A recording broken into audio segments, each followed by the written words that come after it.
Good morning, everyone. So, continuing with the last topic, in case of geometrical isomerism, today we'll deal with in case all the four group attached to multiple bond carbon are different, then EZ system has to be applied. So, in case of compounds having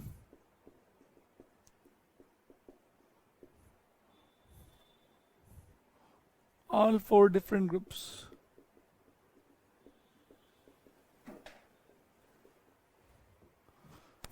say A, B, D, E. Now in this case, cis trans are not predictable. You need to apply another system. EZ system has to be applied.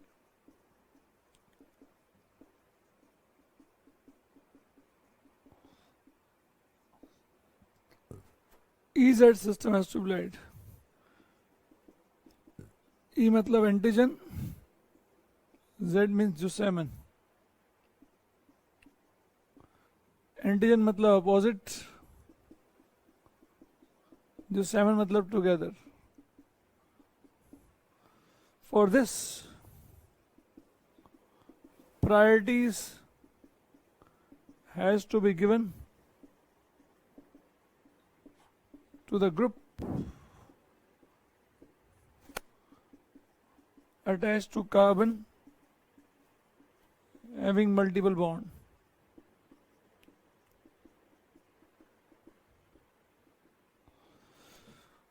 Priority rules क्या हैं?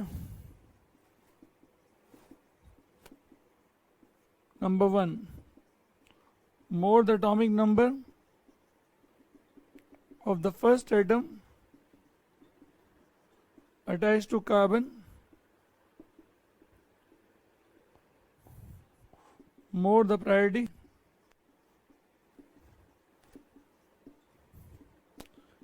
If first atom is same,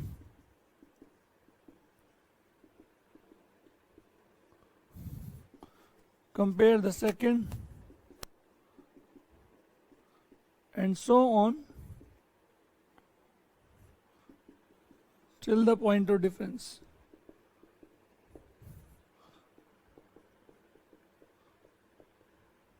और compare करते ही जब तक point of difference नहीं आ जाता. So more the atomic number of the first atom attached to carbon, more the priority. If the first atom is same, compare the second, and keep on comparing, so on till the point of difference. जब तक point of difference नहीं आता. मतलब इसके बाद समझाते हैं. In case of isotopes, isotopes में क्या होगा? Priority is directly proportional to atomic mass. जितना atomic mass ज़्यादा होगा उसके अकॉर्डिंग प्रायोरिटी हो जाएगी. तो tritium has a more priority than this. तो जितना atomic mass ज़्यादा होगा उसकी प्रायोरिटी ज़्यादा. So in case of the compound having all four different groups, EZ system has to be applied. E means antigen, Z means jusamen. Antigen मतलब opposite, jusamen means together. For this, priorities has to be given to the group attached to carbon having multiple bond. तो priority rules हैं. Name करना चाहो तो Kahn, Ingold and Prelog rules होते हैं. Kahn, Ingold and Prelog rules. Name है उनके. तो उसके नेम के से पहला आता है more the atomic number of the first atom attached to carbon, more the priority. If the first atom is same, compare the second and so on till the point of difference. Number 2, in case of isotope, priority is directly proportional to atomic mass. Next क्या आता है फिर?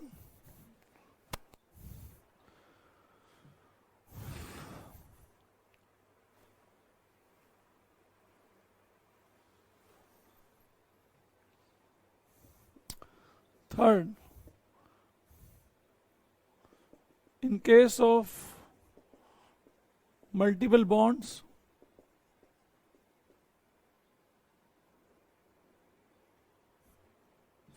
for example, for the double bond,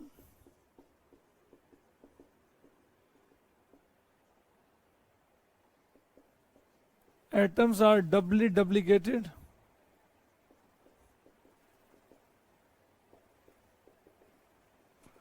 Triple bond atoms are triply triplicated. What does it mean? मतलब C double bond C H का मतलब क्या होगा, या C triple bond C H का मतलब क्या होगा। और मुझे कंपेयर करना है, मान लो this you need to compare कि किसको प्रायोरिटी ज़्यादा मिलेगी। तो पहला आइटम कार्बन है, इधर भी पहला आइटम कार्बन है, उसके बाद खोल दें तो इस सी के साथ क्या है, 3 CH3 है। तो इस ग्रुप को कैसे ट्रीट करेंगे, सी के साथ ट्रिपल बॉन्ड का मतलब होगा 3 कार्बन कंसिडर होंगे। तो 1 time triple and another time again triplicated, तो एक कार्बन इस कार्बन के साथ 3 कार्बन कंसिडर होंगे, और फिर किसी एक कार्बन के साथ वापस 3 कार्बन।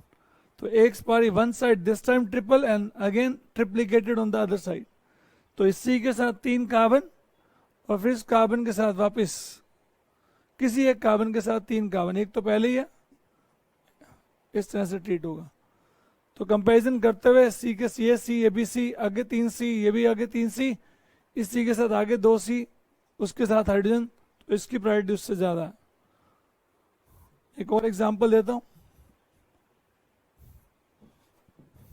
सी ट्रिपल बॉन्ड एन का मतलब क्या होगा, मीन सी के साथ क्या होंगे 3N और फिर N के साथ वापस 3C, N के साथ एक C तो पहले ही है, 2CO। This is the meaning of multiple bond, right. तो कंपैरिजन में ये रूल लगेगा, in case of the multi bond presence, in case of the multiple bond presence for double bond atom are doubly duplicated, तो एक बार double फिर double वापस, triple bond के लिए ट्रिप्लीकेटेड। जैसे यहाँ पे सी ट्रिपल बॉन्ड एन का मतलब क्या है, सी के साथ क्या हुए 3, तो सी 3 बॉन्ड मतलब 3N और फिर N के साथ वापस 3C, एक C तो पहले ही है, 2C और। जैसे यहाँ C के साथ ट्रिपल बॉन्ड C है तो C के साथ 3C और फिर C के साथ बैक 3C। जस्ट एक रूल है, रियलिटी में ऐसे प्रेसिडेंट नहीं होते, just rule to give the priority. अब प्रायोरिटी देखिए क्या करेंगे,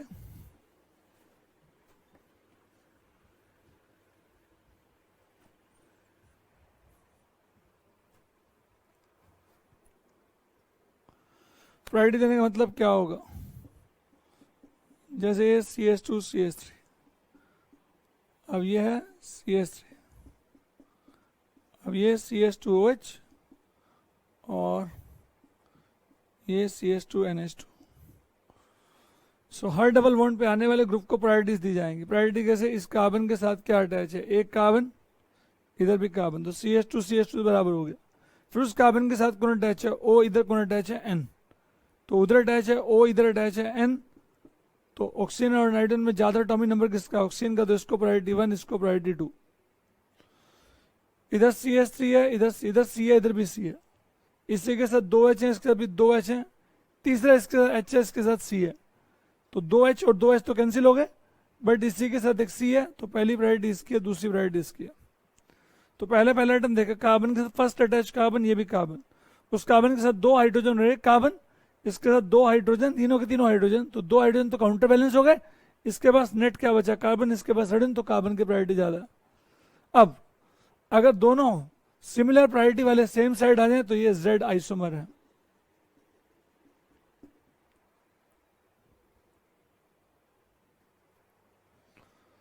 राइट। तो ये Z आइसोमर।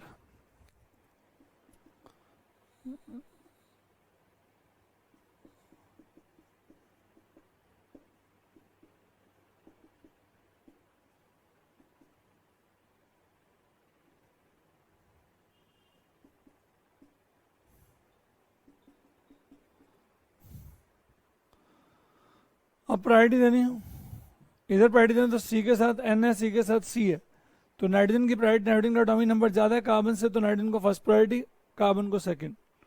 अब COH में ये C, ये भी C, ये डबल बॉन्ड, ये भी डबल बॉन्ड, यहाँ पे H, यहाँ पे O, ये फर्स्ट प्रायोरिटी, ये सेकंड, Z।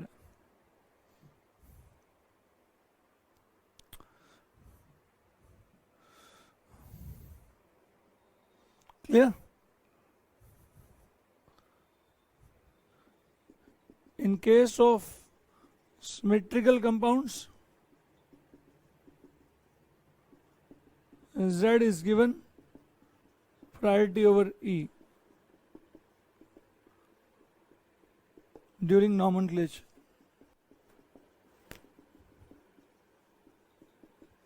अगर एक कंपाउंड में एक से ज्यादा डबल बॉन्ड है, एक से ज्यादा डबल बॉन्ड, और काउंट करने पे एग्जैक्टली दोनों साइड से सेम नाम आता है, तो Z को प्रायोरिटी मिलेगी E के ऊपर, Z is given priority over E।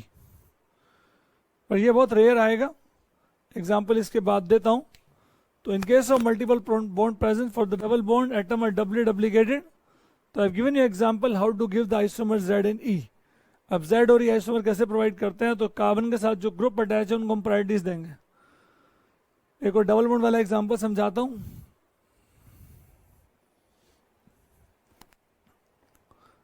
जैसे मेरे पास कोई भी टॉपिक आ गया,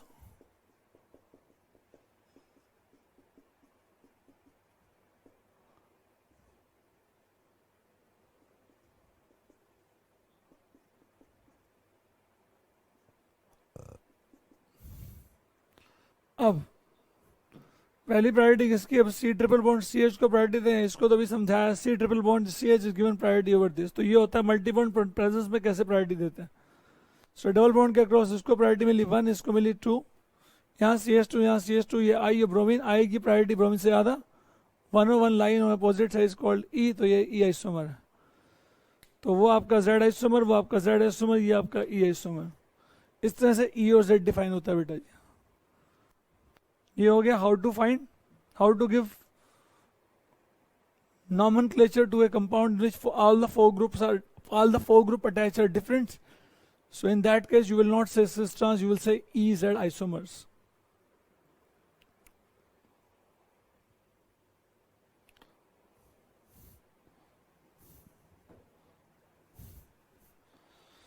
अब मैं क्या कहना चाह रहा था, you can understand like this.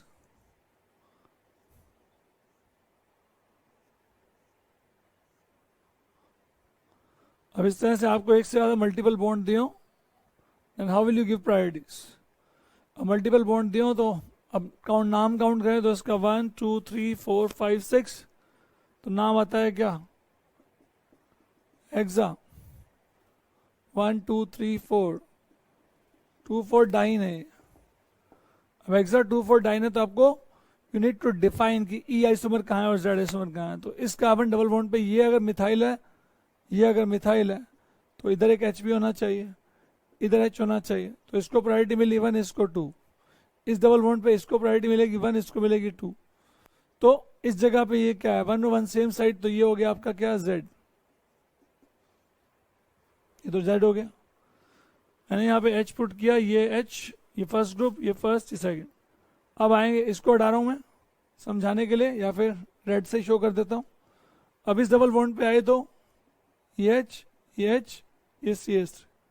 वैसे तो दिख ही रहा है ये प्रायोरिटी 1, ये प्रायोरिटी 2। अब इस ग्रुप में से और H में से प्रायोरिटी मिलेगी, इसको प्रायोरिटी, इसको 2।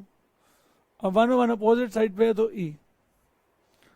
तो हम नॉमेनक्लेचर करते हुए, अब क्योंकि सिमेट्रिकल कंपाउंड है तो नॉमेनक्लेचर में इधर से भी काउंटिंग हो सकती है, उधर से भी हो सकती है, बट काउंटिंग करने के लिए आप काउंटिंग इधर से करेंगे। इधर से काउंट करेंगे तो नॉमेनक्लेचर की काउंटिंग कैसे होगी, 1 2 3 4 5 एंड 6। तो नेम हो जाएगा 2Z, double bond second number पे डबल बॉन्ड है वो Z वाला है, और 4 पे E, तो 2Z 4E हेक्सा 2 4 डाइन। अब 2 4 लिखने की आगे जरूरत नहीं पड़ेगी, आप हेक्सा डाइन भी लिख सकते हैं। रीजन 2Z 4E का मतलब क्या है, 2 और 2 पे भी एक डबल बॉन्ड है और 4 पे डबल बॉन्ड है, तो 2 पे जो कन्फिगरेशन डिफाइन है वो Z है, और E पे 4 पे कन्फिगरेशन डिफाइन है वो E है। तो in case of symmetrical Z is given priority over the E, तो इधर से काउंटिंग होगी, उधर से नहीं। So these are the 4 rules which you need to do while defining E and Z isomers.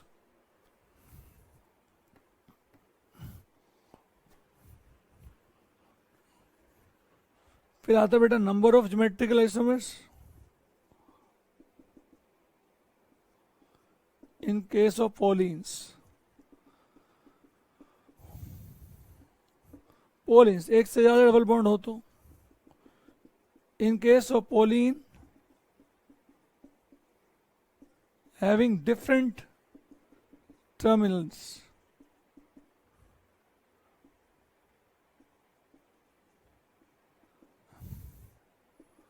and different group at terminal positions, जिनके पास different group हो terminal position पे,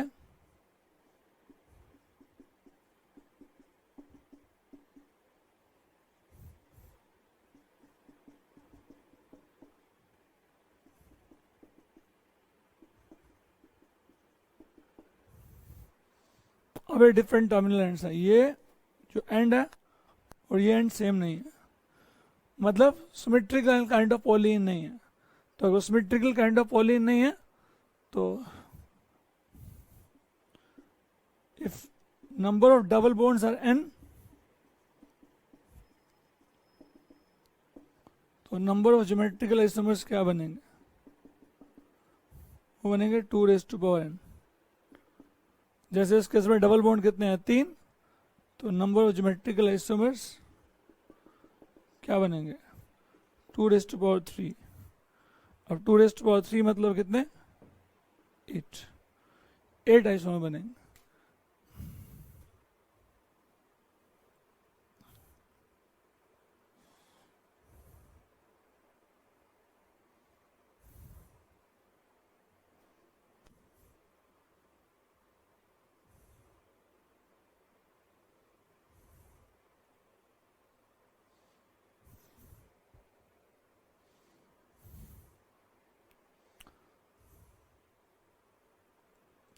So number of geometrical isomer will be 8. कब? In case of polyene having the different group at the terminal position. अगर terminal position पे different group हैं तो आपके पास number of isomer will be 8। Example दे सकते हैं, थोड़ा छोटा एग्जाम्पल कर देता हूं सो दैट आप समझ भी पाएंगे उसे।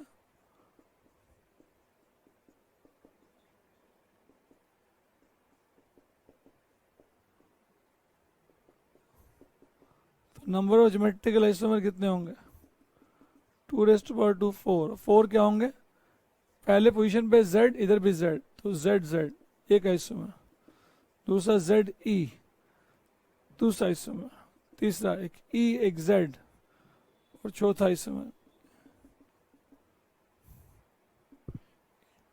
तो पहला आइसोमर होगा ZZ, मतलब ये भी Z ये भी Z, अगला Z और E, अगला E और Z, अगला E और E। क्योंकि टर्मिनल पोजीशन सेम नहीं है तो Z E और E Z अलग बात होगी, इसका Z होना इसका E होना और इसका E होना इसका Z होना अलग बात। तो ये हो जाएगा बेटा ZZ ZE EZ EE 4 isomer हो गए। कब? इन case of pollen having the different group at the terminal position, right. पर इतना जरूर ध्यान रखिएगा कि पेपर में ब्लाइंडली नहीं चलना। ब्लाइंडली चलने का मतलब एग्जाम में उसने ऐसे लिखा, मान लो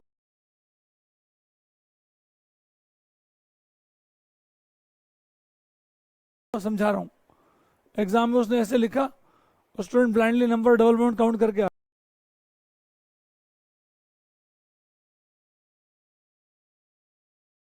गया। अरे मिस्टेक क्या कर रहा है बेटा, इस कार्बन पे दोनों पोजीशन सेम होगी, दोनों पोजीशन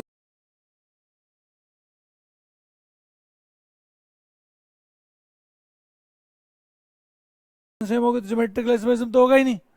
ज्योमेट्रिकल आइसोमर नहीं होगा तो ये डबल बॉन्ड काउंट ही नहीं होगा, तो only this will be counted, only 2 isomer बने। तो ये ब्लाइंडली पोजीशन नहीं चलना है कि आपने बिना देखे नंबर और डबल बॉन्ड काउंट करने शुरू कर दिया और सीधा नंबर ऑफ आइसोमर निकाल के आ गए। सो नंबर ऑफ आइसोमर निकालने का लॉजिक है, लॉजिक के अकॉर्डिंग चलना। दूसरा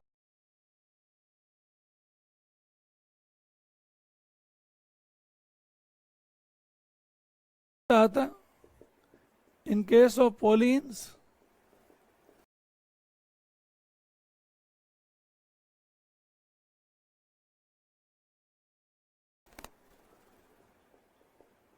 having similar terminal ends.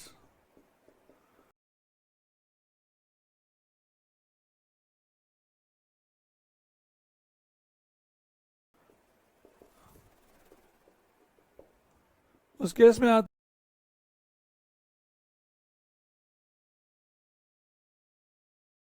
है in case of even number और double bond,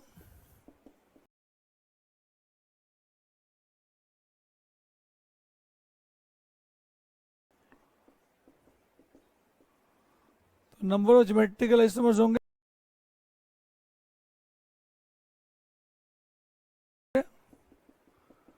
2 raised to power n minus 1 plus 2 raised to power n by 2 minus 1.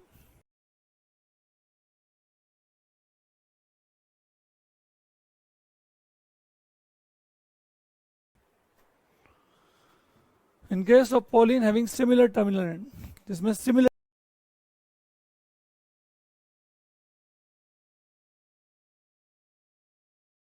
Terminal and होंगे, तो ये एक बार नोट करो, फिर कराते हैं बेटे.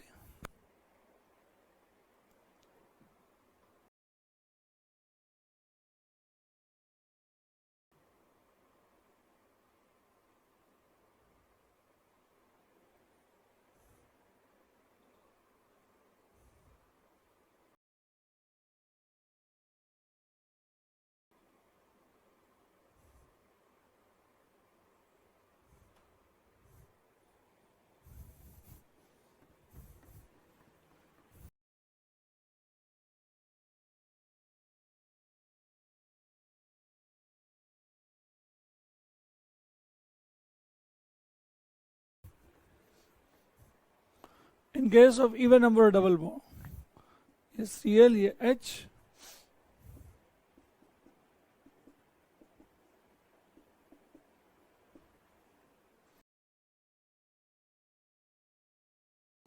अब सिमिलर टर्मिनल एंड्स है, सिमिलर, ये ClH है, वो भी ClH है, चाहे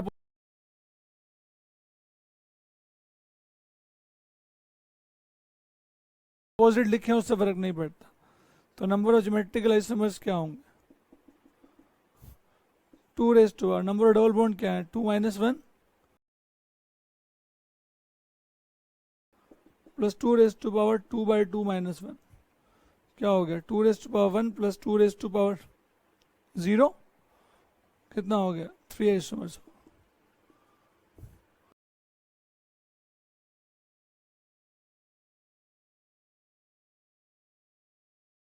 अब 3 आइसोमर कौन से होंगे? पहला होगा ZZ, दूसरा होगा EE और तीसरा होगा EZ. लिखो या ZE लिखो, एक ही बात, ये दोनों कॉमन हो जाएंगे.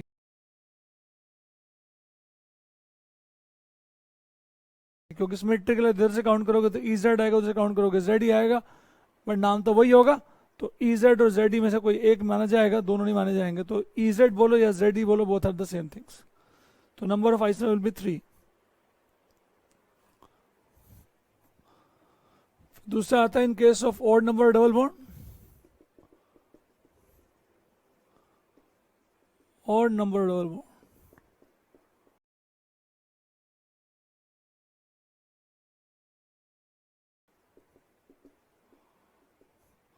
ऑड नंबर डबल बॉन्ड में क्या होगा बेटा? तो नंबर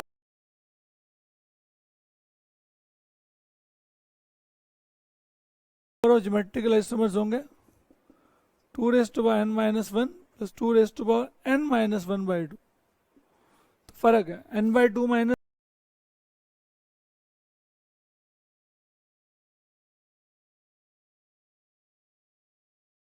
1, तो इंटरेक्टली वो n minus 2 by 2 हो गया, ये n minus 1 by 2 है. तो n minus 2 by 2, ये n minus 1 by 2. तो फॉर एग्जाम्पल, सॉरी,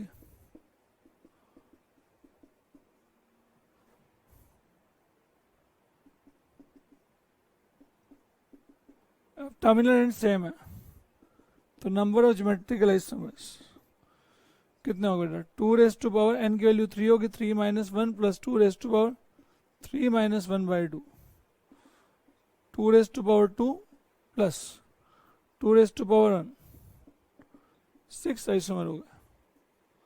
अब 6 आइसोमर क्या होंगे? समझने वाली बात.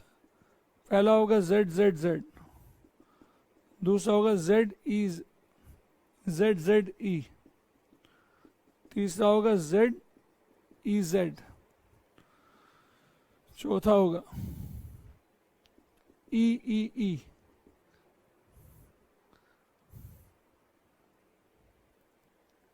पांचवा होगा EEZ, सिक्स्थ होगा EEE.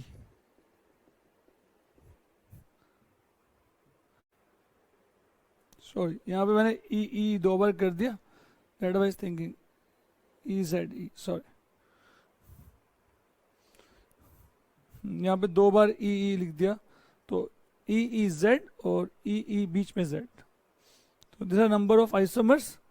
सो थोड़ा सा ध्यान से करना, जैसे मैंने भी एक छोटी सी मिस्टेक कर दी, बोला तो ठीक है, आई थिंक लिखने में थोड़ा मिस्टेक कर दिया।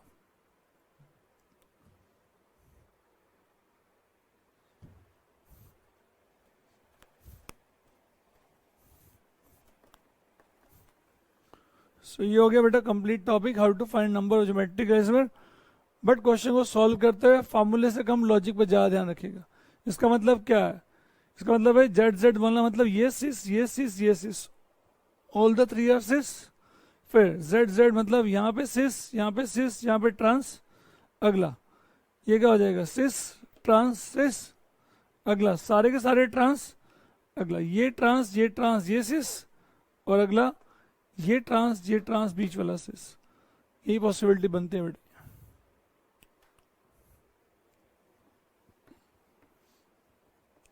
फॉर्मूला ध्यान रखिएगा, जब ऑप्टिकल पढ़ाएंगे तो similar sort of formula will work there also, बिल्कुल ऐसा ही फॉर्मूला वहां भी वर्कआउट होगा।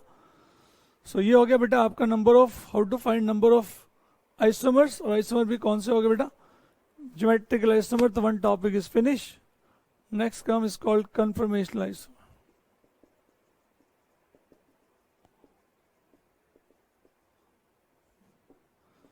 Observed in alkane,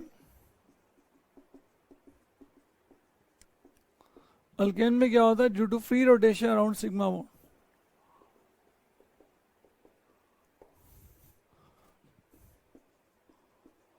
sigma bond के अराउंड फ्री रोटेशन जब होती है, so due to free rotation around sigma bond, infinite momentary arrangements,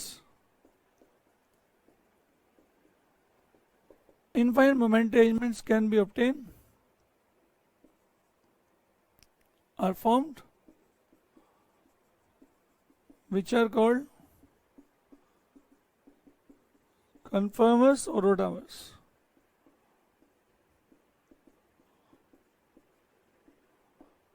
Which are called conformers or rotamers. So, मतलब क्या है कि अल्केन में free rotation, due to free rotation on sigma bond infinite momentary arrangements are possible which are called conformers और rotamers. अब ऐसा हमने पहले पढ़ा होगा कि सिग्मा बॉन्ड और पाई बॉन्ड में क्या डिफरेंस होता है। सिग्मा बॉन्ड के अराउंड फ्री रोटेशन हो सकती है, जबकि पाई बॉन्ड के अराउंड फ्री रोटेशन नहीं होती। तो टॉपिक अभी समझाता हूं मैं through the help of the model. तो अभी पढ़ा रहे हैं पहले कन्फर्मेशन इन अल्केन्स। अल्केन में कौन सा? इथेन। अब इथेन क्या है? Everybody know is CH3। ये इसका कंडेंस फार्मूला है। रियलिटी में इसको मॉलिक्यूल को अलग अलग तरह से प्रोजेक्ट किया गया। सो पहला प्रोजेक्ट है कि is called Fischer projection. Fischer ने इसको कैसे प्रोजेक्ट किया? फिशर ने प्रोजेक्ट करने के लिए चीजों को हॉरिजॉन्टली और वर्टिकली डिवाइड कर दिया। अब ये इसका सॉरी CH3 प्लॉट कर रहे हैं, तो ये इसका एक 2 डायमेंशन प्रोजेक्शन है। अब इस 2 डायमेंशन प्रोजेक्शन में what you need to understand, reality में मॉलिक्यूल कैसा होता है और कैसा दिखाई देता है। You need to figure it out, समझना पड़ेगा इसे। तो इसको समझाने के लिए need to make a 3 dimension diagram of CH3। As we know CH3 sp3 hybridise, तो should be having a tetrahedron. तो उसके पास टेट्राहेड्रॉन होने चाहिए, बिकॉज हाइब्रिडाइजेशन sp3 है, तो should be having a tetrahedron. अब टेट्राहेड्रॉन को समझाने के लिए you need to make 2 sp3 hybridise carbon. ये 2 sp3 हाइब्रिडाइज कार्बन ले लेते हैं। अब 2 sp3 hybridise carbon attach like this, ये इस तरह से जुड़ा हुआ। अब ध्यान से देखेंगे तो यहां से जहां से मैंने होल्ड किया हुआ है, इसके हाल अटैच 1 2 3 एंड 4, ये एक रेगुलर टेट्राहेड्रॉन बनता। अब इधर भी एक रेगुलर टेट्राहेड्रॉन, ऊपर की तरफ भी एक रेगुलर टेट्राहेड्रॉन, तो 2 टेट्राहेड्रॉन आपस में अटैच है। तो मॉलिक्यूल जैसा बोर्ड पे दिखाई दे रहा है वैसा नहीं। तो फिशर ने बोला कि how to represent this thing on the board, तो उसने बोर्ड पे इसको रिप्रेजेंट करना सिखाया, how to see this thing on the board. अब प्रॉब्लम क्या है? प्रॉब्लम यह है कि board is a 2 dimension while this figure is a 3 dimension. So 2 dimension और 3 डायमेंशन में क्या करना पड़ेगा? We need to project 3 dimension और 2 डायमेंशन। 3 डायमेंशन को 2 डायमेंशन में प्रोजेक्ट करना पड़ेगा। अब प्रोजेक्ट करने के लिए उसने क्या बोला कि this molecule should be held like this and should be pasted on the paper. अब पेपर पे पेस्ट करेंगे तो क्या होगा, पेपर पे पेस्ट करते ही क्या होगा, जैसे इसको पेस्ट करेंगे तो ये जो ग्रुप नीचे की तरफ है ये ग्रुप ऊपर की तरफ निकल जाएगा, और जो ग्रुप नीचे की तरफ है जो अब ये और ये ग्रुप नीचे की तरफ है। डिफरेंस करने के लिए मैं इसको डिफरेंट कलर से कर देता हूं so that you are able to see it.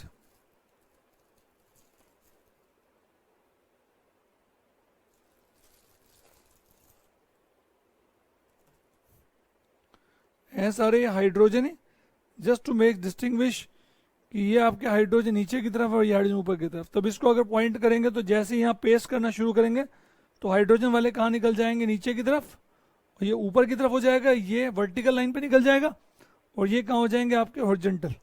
तो चीज़ों को कैसे प्रोजेक्ट किया गया, ऐसा पेस्ट कर दिया गया, और पेस्ट करने में क्या बोला गया, ये जो ग्रुप है ये कहाँ चला जाएगा, below the plane of paper, below the plane of paper.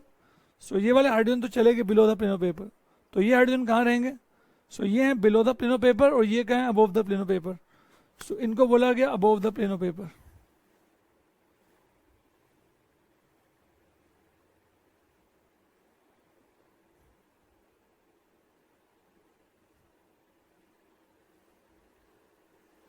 अब इसकी विजुअलाइजेशन होनी चाहिए। So group on the horizontal position, जो हॉरिजॉन्टल पोजीशन पे है और above the plane of paper, ये प्लेन ऑफ पेपर से ऊपर है। This group on the vertical position और below the plane of paper, ये प्लेन ऑफ पेपर से नीचे है। तो कुछ प्लेन ऑफ पेपर से ऊपर, कुछ प्लेन ऑफ पेपर से नीचे।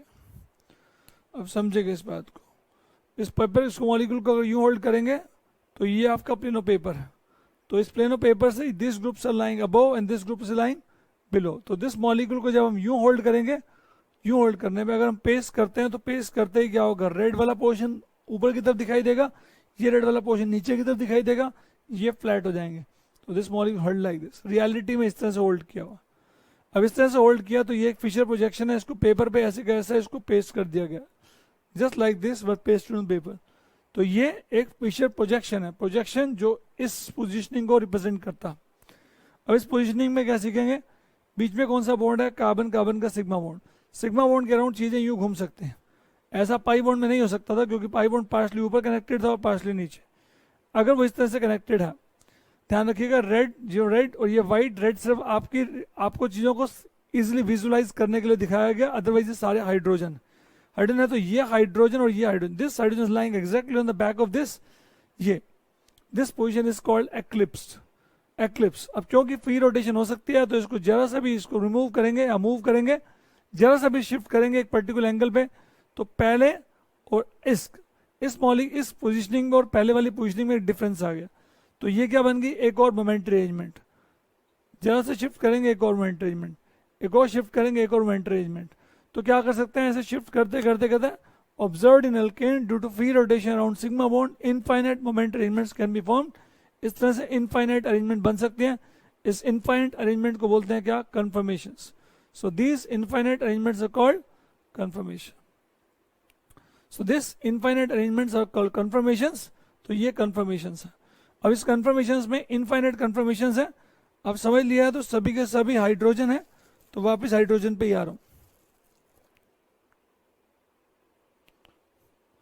अब कहने को तो इनफाइनाइट पॉसिबिलिटी है, पर इनफाइनाइट पॉसिबिलिटी में से हम कितनी पढ़ाएंगे, we will deal with only few में से एक तो यही है जिसमें ये जो पीछे वाला हाइड्रोजन है, back side hydrogen exactly on the back side of this. तो इस हाइड्रोजन में इस हाइड्रोजन में कितना एंगल है, 0 degree angle. In the front hydrogen and the back hydrogen, this angle is 0 degree angle. This angle is called dihedral angle. दो hydrogen के बीच में एंगल, वो हाइड्रोजन जो अलग अलग एटम पे हैं, तो ये एंगल कितना है, 0 डिग्री। जब डायहेड्रल एंगल 0 डिग्री होता है इथेन में, इज कॉल्ड एक्लिप्स।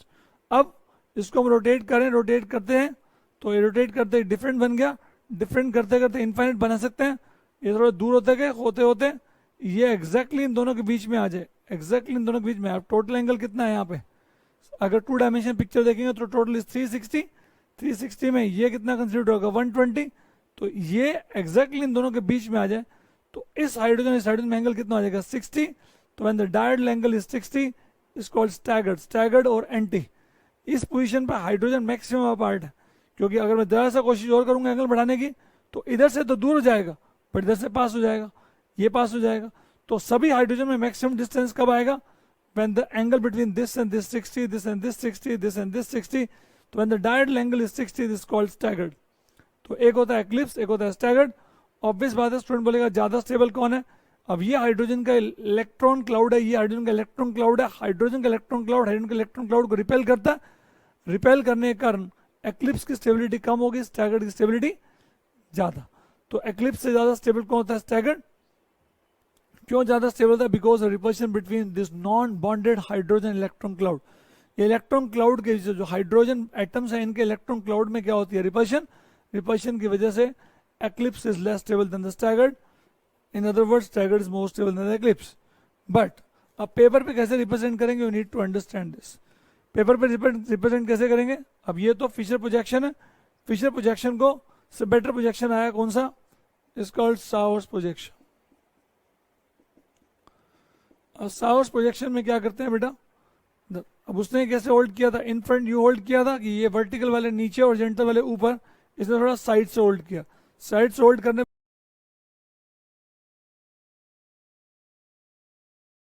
ये कार्बन कार्बन का है बॉन्ड, ये ऑब्लिक हो गया, ये कार्बन कार्बन का बॉन्ड ऑब्लिक। इस कार्बन पे ये जो हाइड्रोजन नीचे थे वो हाइड्रोजन नीचे ही दिखाए जाएंगे, नीचे हो गए बेटा। अब ये हाइड्रोजन टुवार्ड द ऑब्जर्वर आपकी तरफ है, तो ये फ्रंट वाला हाइड्रोजन, ये हाइड्रोजन क्या है, अवे फ्रॉम द ऑब्जर्वर, पीछे वाला हाइड्रोजन है, तो ये अवे फ्रॉम द ऑब्जर्वर। इसी तरह से ये हाइड्रोजन टुवार्ड द ऑब्जर्वर है, तो ये फ्रंट साइड पे, ये बैक साइड। तो ये किसे रिप्रेजेंट करता है, ये भी एक्लिप्स को और ये भी एक्लिप्स को। अब फिशर प्रोजेक्शन की लिमिटेशन क्या है, फिशर जो यूं होल्ड करता है, फिशर की लिमिटेशन है ऑलवेज रिप्रेजेंट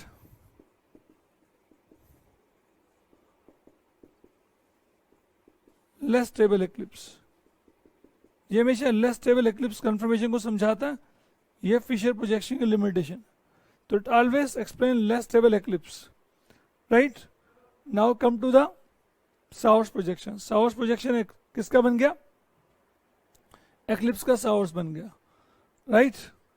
अब इसके बाद एक बेटर प्रोजेक्शन, इससे भी एक बेटर प्रोजेक्शन आया, थर्ड प्रोजेक्शन क्या होता है, या फिर इससे आप एक्लिप्स की जगह इसको स्टैगर्ड बनाना चाहें तो क्या करना होगा, स्टैगर्ड बनाने के लिए आपको किसी एक को शिफ्ट करना पड़ेगा। शिफ्ट करके इसको इधर कर दें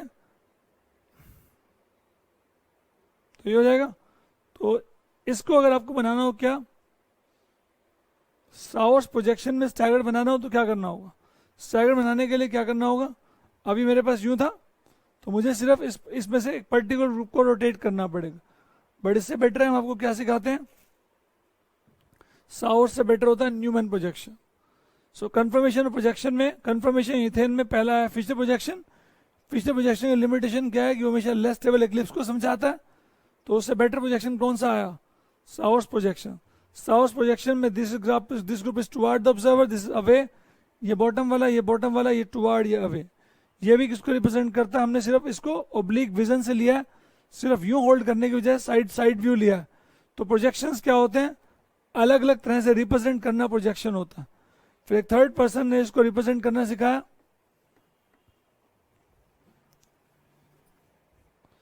इसको Newman projection.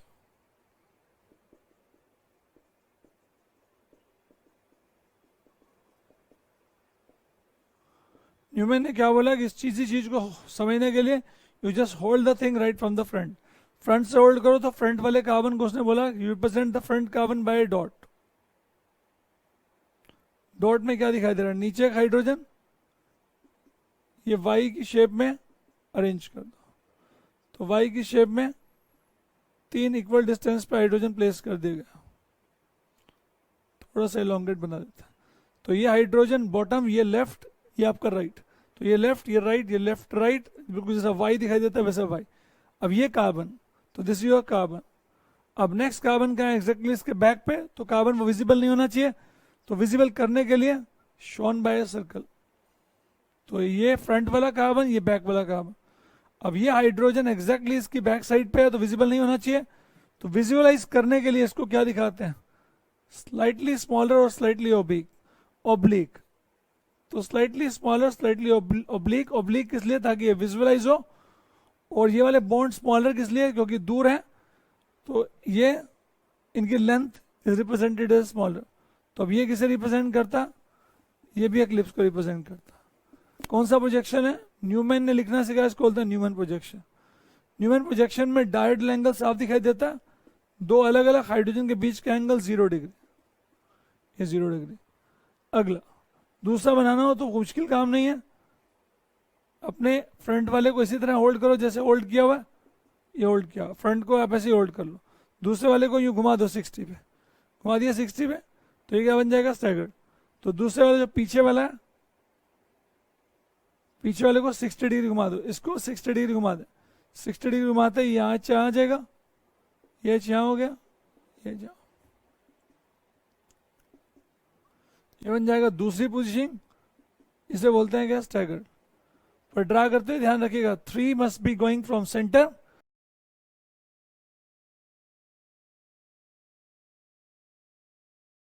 And 3 must be going from the circle. अब के बाद एंगल कितना हो गया, ये एंगल कितना है, 60 डिग्री, तो direct angle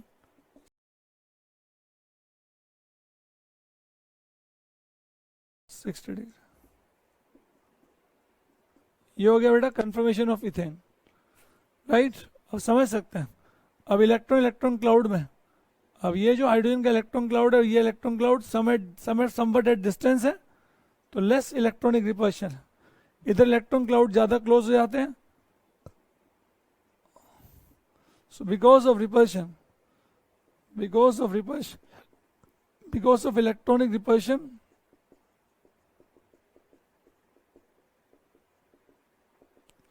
between adjacent hydrogen atom,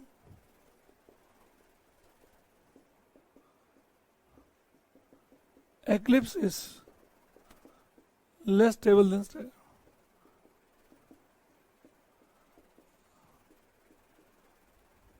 eclipse stagger से कम स्टेबल होता, इसे बोलते हैं बेटा कंफर्मेशन इथेन।